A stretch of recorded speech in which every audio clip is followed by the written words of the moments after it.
Bismillahirrahmanirrahim. Rahmeti hem merhameti bizlerge şiksiz derecede kiyim bulgan Allah ismi bilen ihtibarınızga büyük İslam talimatine bağışlangan dini içtimai tapşırığımızın bugünkü çıkarılışını takdim etimiz. Assalamu alaikum gaziz ve gazametli kardeşler. İsen misiniz, hürmetli imandaşlar? Balkış programısında sizni yeniden selamlayız. Bugün bizning Yaşlar rubrikasında mine uzun ijatqa bağışlagan hem uzun sanatda topkan yaşlar. Şulardan birisi Elvert G'rafiddinov. Siz ana bik köp jırlары, bik köp yazgan küylari oşa bilesiz.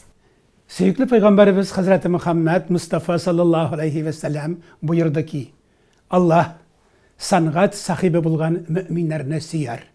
Demek sanat kişileri. Onlar Allah'ın suyganları. Demek onlar özlerinin iş ustaları. Mağlum bulsun ki tarihimizde şunday hakikatler var. Bulgarның indi şehirleri, avulları jir bilen tigizlengen olar yok. Lakin bu halkның mıngı, jırı.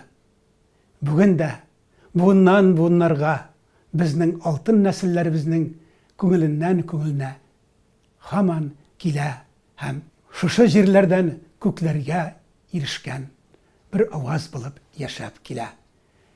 Bugün Leysan singlim Bizning studiyada Elvert G'rafiddinov.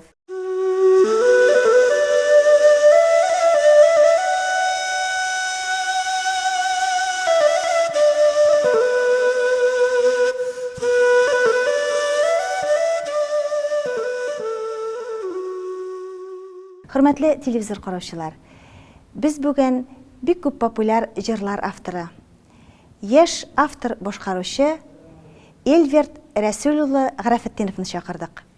Siz ana bik köp jırlары boyunca da bilesiz. Bilgili ki Yoldaş kanalından, Tuğan Tel hem başka kanallardan bik köp jırlar boshqarıla bitinde. Hem yaş qına bizning televizor qarovchilarning ul şahıslar turunda, muzikantlar, jırchilar turunda yaqinlanroq bilasi kile. Mine şunu күздә tutup, biz sizni avtor boshqaruvchining o'zi bilan tanıştırgan niyetledik. Elvert, o'zingiz turunda yaqinlanroq tanıştırıp, bolashaq maktab yillari, etiyanilarigiz turunda söylep ketigiz әле. Самсыз Лейсан. Мен инде яш шақтан жырмыңға ашық болдым. Бірінші, үшінші класстан бірінші сахнаға адымнар эшләү ул шигырьләр белән чыктым, шигырьләр укый башладым. Һәм дә аннан 5нче класстан жырмыңга гашык булдым бик. Һәм дә инде төрле сәхнәләрдә чыгышлар ясадым җырлар белән. Һәм 5нче класстан музыка мәктәбенә йөри башладым. Һәм дә инде шушылай минем зур музыкаль тормыш башлады дип әйтеп була. Аннан соңыннан Өфе сәнгать училищесына укый башладым. Аны 2009 елны тамамладым. Вокаль бүлегендә укыдым һәм дә звукорежиссерский бүлегендә. Хәзерге көндә инде мин Илшариф студиясында эшлим. Күп җырлар язабыз, шигырьләргә аранжировкалар эшләйбез, көйләр язабыз. Шулай ашкынып иҗат итәбез, тырышабыз. Элверт, сез менә әйттегез 5нче класстан ук шигырьләр әйттем, җырлар җырладым сәхнәдә дип. Ләкин ул көй күңелдә алай тумый. Ул бит ерактанрак, тамырлардан килә. Минем менә сезнең турында бер мәкалә укыганым. Сезнең ул дәватигез җырчы, музыкага бик һәвәс кеше булган икән. Минем картәтәй яшь чактан шул ук музыкага гашык булды, скрипкада уйнай башлады. 13 яшьтә ул бер музыкантны күрде. Ул скрипкада уйнады. Һәм дә инде ул шуны күреп, күңелгә ятып, үзенә скрипка эшләргә уйлаган шул вакытта. Аңа шул вакытта ничә яшь булды микән? 13 яшь. Картәтәйгә 13 яшь булган. Да, 13 яшендә. Һәм дә инде шулай ул нык 16 яшьтә уже бөтен туйларда, юбилейларда уйнады, бөтен мәҗлесләрдә аны чакырганнар. Мин хәзер үзем әз генә настройка пианино белән шөгыльләнәм. Миннән кешеләр сорый, сездән ничек каян чыкты ул шундый музыкальный? Мин әйтәм, минем Картайтайдан инде сезнең. Картайтайым скрипкалар эшләде. Алар күз акайтып карыйлар. Сезнең шушы нәселдән килә икән. Нәселдән, тамырлардан килә, Эльверт. Менә тагын шуны сорыйсы килгән иде. Менә беренче көйләр ничек туды, ничек яралды? Минем бер дусым Ранис Азигамов Венеса Фаттахов шагыйрь белән таныштырды һәм дә без аның белән нык эшләй башладык. Ул миңа күп җыр сүзләрен бирә башлады. Һәм дә инде кайберәүләр шигырьләр миңа бик күңелемә ятты. Аның берсе Әкияттәге кызыма дигән җыр. Шушы җырны күрүдән ул шул хәтле күңелгә төште. Бәлки шушы сүзләргә минем сразу көй килеп чыкты. Һәм дә инде без бу җырны студияда яздырдык. Азактан клип төшердек шушы җырга. Зур рәхмәтлемен шагыйрьмә шушы матур җыр язган өчен. Эльверт, әйдәгез әле менә шул җырны сөйләдек, әйме. Телевизор караучыларда бер тыңлап рәхәтләнсен. Венеса Фаттахова сүзләренә язылган Әкияттәге кыз җырын тыңлап үтик әле.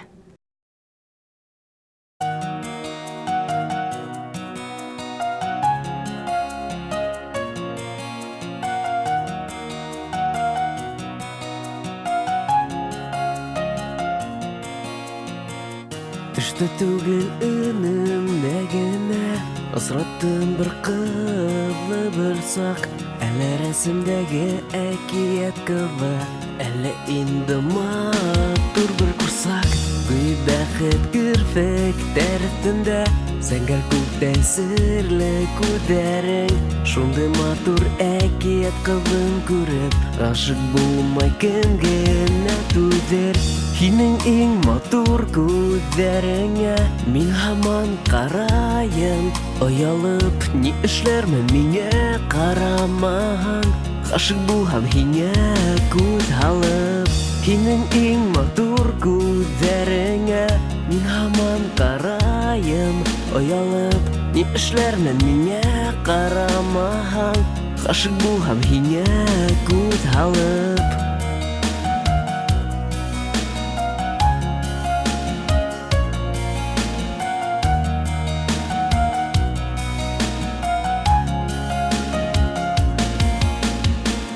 Зәңгәр күҙҙәр минең бәхетемдер, бәлки мин һинең бәхетеңдер. Ғүмер буйы ашҡынып эҙләгән күңелемдең сәскәһендер. Ник бу күҙҙәр һағыш менән тулы, нур сәсергә тейеш бит улар. Дөрләп янып осҡан, атып торған, ҡарашты күрмәнеләр улар. Һинең иң матур күҙҙәреңә мин һаман ҡарайым. Оялып ни эшләрмен миңә ҡарамаһаң. Ғашиҡ булһам һиңә күҙ һалып. Һинең иң матур күҙҙәреңә мин һаман ҡарайым. Оялып ни эшләрмен миңә ҡарамаһаң. Ғашиҡ булһам һиңә күҙ һалып.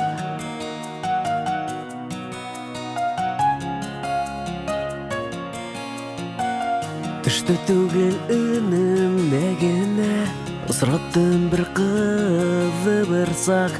Әлі рәсімдәге әкият кызы, әлі инде матур бір курсак. Гүй бәхет кірфек тәртінде, зәңгәр күктә серле күҙҙәрең. Шундый матур әкият кызын күреп, ғашиҡ булмай кем генә түҙер. Һинең иң матур күҙҙәреңә мин һаман ҡарайым. Оялып ни эшләрмен миңә ҡарамаһаң. Гашык булһам һиңә күҙ һалып, һинең иң матур күҙҙәреңә мин һаман ҡарайым оялып. Ни эшләрмен миңә ҡарамаһаң, гашык булһам һиңә күҙ һалып. Эльверт, менә мин шәхсән әйме сезне шул Рабит Фатхи сүзләренә язылган Дәү апа җыры аша беләм. Менә шушы җыр, аның көйе, аның клибы ничек туды? Шул турыда сөйләгез әле. Безгә аның телевизор караучыларга да, миңа да шәхсән менә шуның эш лабораториясы кызык. Шушы җырны Роберт турында әз генә сөйләп җибәрәм. Ул бик талантлы, бик шәхесле поэт дип аны күрәм мин. Мин аңа шылтыратам, әйтәм, Роберт, мына шушы темага сүзләр кирәге. Ул шәй эчкәнче безгә уже текст язып җибәрә. Кайберләр җырларны без эшкәртәбез, кайберәү шушы күңелеңмә төшеп, сразу көйләр туа инде. Дәү апа турында әз генә сөйләп җибәрәм. Дәү апа ул бик нык күренекле җыр булып килеп чыкты. Роберт ул үзенең апага багышлап шушы җырны яздырды.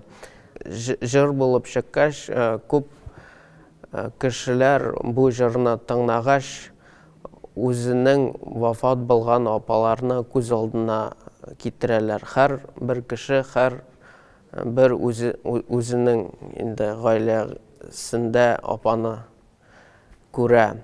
Һәм дә инде минем әти шушы җырны бик яратты. Аны тыңлаганда ул үзенең вафат булган Асилә апаны күз алдына китерә. Һәм дә инде шушы җырны җылай-җылай тыңлап.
Söylәшәсем килә таңгаша, синең белән җаным бәйрәм итә, синең белән күңел аңлаша.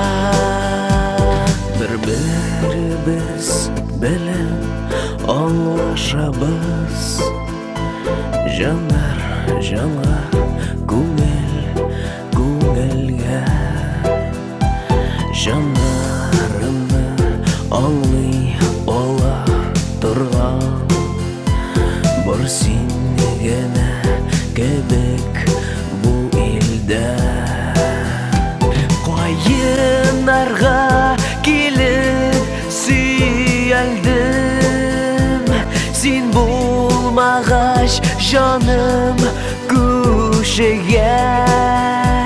Узган чакта тормыш сынаулары, аңлар кеше кирәк кешегә.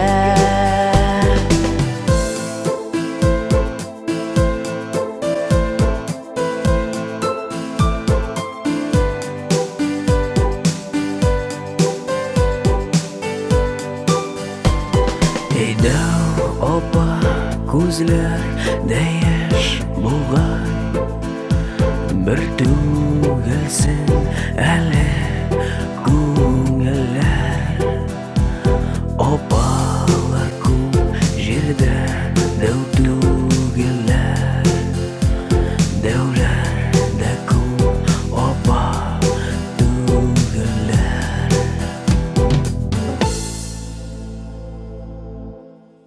Эльверт, менә хәзер бит инде бик күп авторлар бар, бик күп җырлар туаймы. Сезнең менә нинди темаларны сез менә үз итәсез һәм нинди җыр языр идегез? Халык күңеленә кирип калырлык. Бу беренче тема мөхәббәт темасыдыр дип уйлыйм мин. Бәлки ул хитовый җырларны әйтсәк тә, ул бөтен мөхәббәт темасы дип уйлыйм. Күп авторлар, күп җырчылар рекламный җырлар җырлыйлар, әллә нинди Юбилейный җырлар җырлыйлар. юбилейный җырлар. Мин үземчә уйлыйм, ул теге реклама өчен генә. Күбесе там тешләр турында җырлыйлар, әллә нәрсә медклиника буенча җырлыйлар. Ул хит була алмайдыр дип уйлыйм үземчә. Ул теге реклама күк кенә булып ала да. Хит нинди була? Хит ул нинди җырны язганда ул бер кеше дә белмәй. Хит була аламы ул, нинди җыр, ул үз-үзеннән килә. Бәлки сүзләре матур булса, көе матур булса, матур итеп җырласалар аны. Хит булу җырның ул редкий әйбер дип күрәм мин аны. Эльверт, менә сезнең студия яхшы шигырь язучылар, яхшы җыр текстлары, яхшы көйләр, яхшы башкаручыларны берләштерүче студия дип беләм. Бу юнәлештә ничегрәк бара сезнең эшләр? Без һәр чакта тырышабыз талантлы җырчыларны, талантлы шагыйрьләрне эзләргә, бәлки кешеләрне берләштерергә. Кемдер матур җырлый, кемдер матур сүзләр яза, кемдер матур көйләр яза.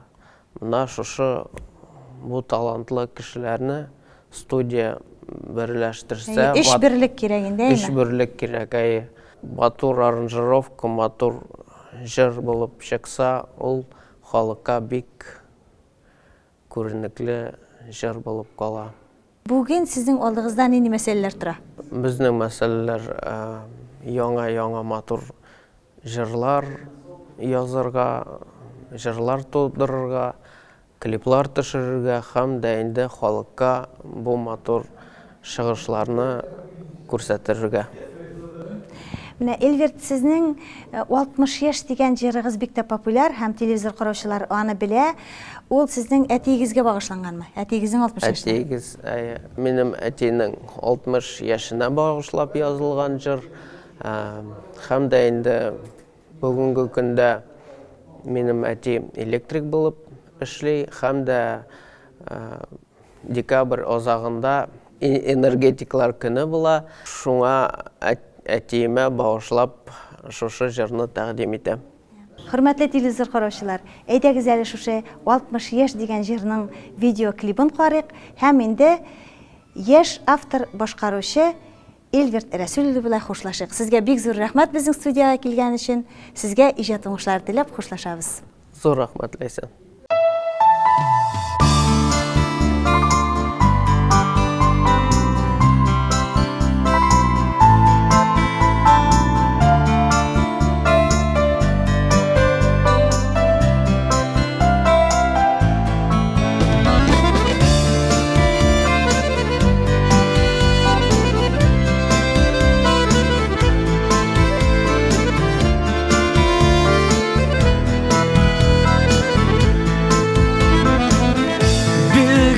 Матур кояшлы көн бездә туган күркәм байрам күрәһең атай һинең туган көнең тәбрикләй бөтен галәм 60 яш ул иң еле кеше уңыш ея тормышта балалардан изгелек күр атай булса сәләмәт яшә матур.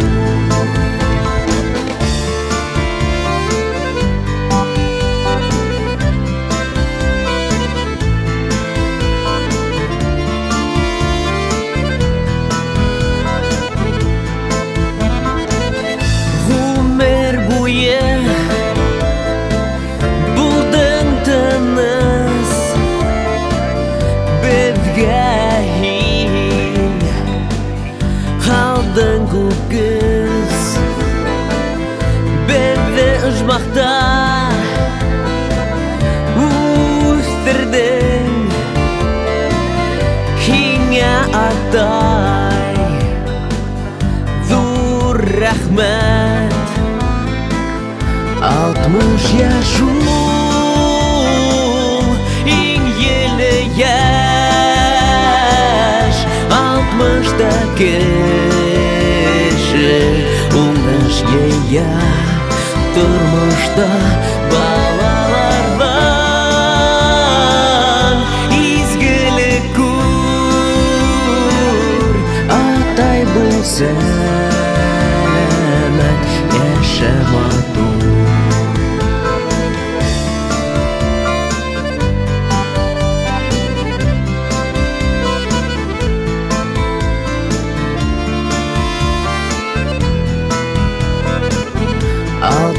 Яшь ул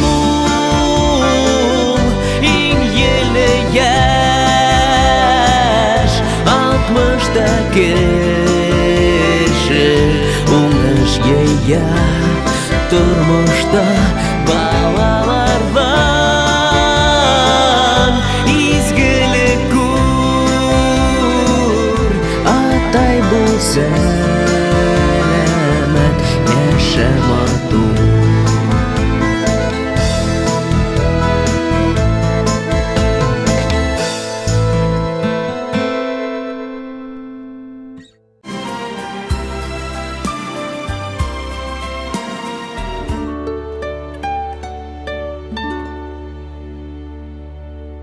Шигырь ничек ярала микән ул?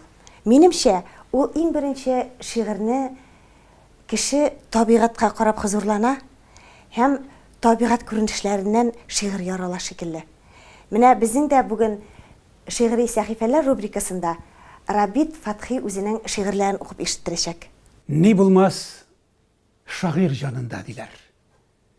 Әйе, аның өчен дөнья булгач була инде. Аязы да, таңы да, жанга рахат чаклары да, моңайткан минуты да. Әмма шагыйрь ул тормышка гашыйк. Ул һәр чәчәктән моң ала. Кышлар бала очырса да, шатлана, хозурлана. Әнә шундый бит ул чын шагыйрь. Әйе, шул кадәр матур, карлы, буранлы кышта шигырьләр тумаслыкмыни. Рабит Фатхиның да күп шигырьләре кышка багышланган. Һәм күңелле ки, безнең яшьләр арасында шундай уйлы, хисле, моңлы егетләр күп.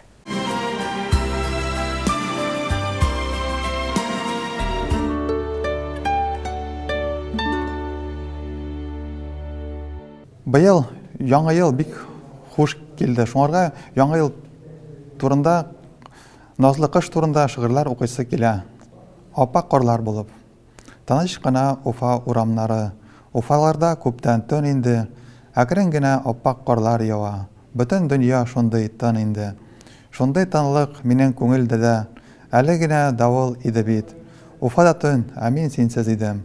Күңелемә авыр иде бит. Авыр иде синнән китүләре, синсез яшәүләре, барысы да. Әле менә апак кар келәм булып, апак карлар ява каршыма. Һәм күңелем белән синнән китәм. Апак карлар яуган чагында, яңа яуган апак карлар булып, син яшәрсең әле җанымда. Бу шигырь Уфа көз көне язылды. Күңелемә бик моңсу иде, шуңа күрә шигырь моңсурак чыкты инде. Күл, парак кошлар очып китте күлдән, күңелемне моңсаулар күмгән. Айшы җилләр исә салкын яктан, күл өстендә бозлар япкан. Җаннарыма кайдан табыйм дава, күл өстенә аппак карлар ява. Бу күлдегә дә җиңел түгел кебек, күл дә моңсу минем күңел кебек. Бу шигырьдә инде моңсу чакта туды. Бик гашык булган чакта туган иде инде. Шуңарга моңсурак чыкты инде шигырь. Көзгө сагыш, агыдел салкын дулкын белән ярын чайката, көзгө җил сары яфракларны уйната. Мин дә аларны моңга батып күзлимен. Инде җаным ничек түзәр, белмимен. Һәр тарафтан сине генә эзлимен. Тормышымның яме сүнде, язлар көзгә әйләнделәр, көннәр төнгә әверелде. Син булмагач яннарымда, таңгылык юк җаннарымда. Туңам да мин, янам да. Агыдел салкын дулкын белән ярын чайката, көзгө җил сары яфракларны уйната. Бу шигырьдә инде моңсурак чакта туды инде. Белмим инде, минең шигырьләр шул моңсурак чакта туалар. Шуңарга бу шигырьдә моңсурак булып чыкты инде. Төн караңгы тынлык, төнге күктә күк болытлар йөзә талгын гына. Күңелем күңелендә дә төн караңгы, тик тыңгылык тапмый җаным гына. Күпме гөнаһларга батканмын мин, һәм төшкәнмен нинди түбәнлеккә. Ничек бирешкәнмен, көч калмаган, әрнү газапларга түзәрлек тә. Хыялларым мине алдаганмы, хыялларны мин алдаганмын. Ни булса да булган, мин аларны чынлык кына итә алмаганмын. Күзләремдә изге нур сүрелгән ул бәхет көлтәләре. Киләчәккә барасылар килми, кайтарасы килә үткәннәрне. Тик яшәргә кирәк. Алдансам да, алдасам да, югалтсам да күпне, үзеңне алдалап та була. Алдап булмый, ләкин мәңгелекне. Мәңгелекнең мин дә бер кисәге, бик кечкенә, ләкин мәңгелектән. Шуңа күрә аерыласым килми, якты ышанычтан һәм өметтән. Үткәннәрем гел ярадан тора, тик барысы да әле алдасыман. Мин барыбер калкып чыгачакмын, язмыш хәрабәсе арасыннан. Бу шигырь хәзерге заманда бөтен нәрсә акча хәл итә бит инде. Шуңарга теге акчага карата шигырь инде. Дөнья малы. Дөнья малы дуңгыз каны диләр. Кызыкмадык дөнья малларына. Без кызыктык бары әшнәләрнең җылы сүзләр белән алдавына. Без кызыктык бары намус данга, шул даннардан артык айнымадык. Аркадашлар илне талаганда, намус саклап калдык, байымадык. Хәзер инде байлар заманасы, тик хакимлек кыла байлар гына. Ил дә баткан, җир дә баткан инде, бар да баткан дуңгыз каннарына. Дөнья малы дуңгыз каны диләр. Дуңгыз каны ага тамырлардан, тик барыбер булыр сыман җирдә, кеше булуны да сагынганнар. Ике тирәк. Бу шигырь авылда язылды. Агачлар язмышын кеше язмышы белән бәйләп, шулайрак булып чыкты инде. Ике тирәк. Кеше бакча тулы агач, ярты гасыр буе бергә үсте ике тирәк. Бу тирәкләр нигә кирәк? Урын алып тормасыннар. Әйдә барсын, кисеп ташлыйк, диде бер чак дустым. Дәванием безнең янда иде. Сүзебезне ишетеп булай диде. Агач тере җанлы бит ул. Ул да яши, сөенә ярынына, сөенеч бирүчегә нур өләшә, газап китергәнгә рәнҗеш ала. Демик әле улым тирәкләргә, рәнҗемәсен парлы буярлар. Тагдир вакыты җиткәч, көзге җилдә соңгы тапкыр яфрак куярлар һәм парлашып дөнья куярлар. Еллар акты агымсулар кебек, ә мин дөнья буйлап бәхет эзләп йөрдем, таптым һәм югалтым. Ә бер кышны кичке бер ялгызым туып үскән нигеземә кайттым. Урам буйлап киләм, дава эзләп, йөрәктәге сагыш утына. Күкләр йоклый, йолдызлар да йоклый. Дәү әни дә, дөнья йокыда. Аппак юрган ябынып авыл йоклый. Өйләр йоклый, көрткә төренеп, бар да йоклый. Кеше бакчадан тик ике тирәк үрелеп карый. Бу шигырьдә мәхәббәтнең җимеше дип әйтә алам инде. Көйгән чакларда язылган шигырь инде. Таныш Уфа урамыннан өйгә кайтып барам. Төшә йомшак карлар, айның нуры моңсу ага. Күңелем таныш, рәхәт миңа. Чөнки артта калды синең турда көйгән чаклар. Иркен сулыш алам, туры күкрәк белән. Ә бит йөрәк көлгә калып бетте. Шушы көлләр салкын җилләр белән синең тарафына очып китте.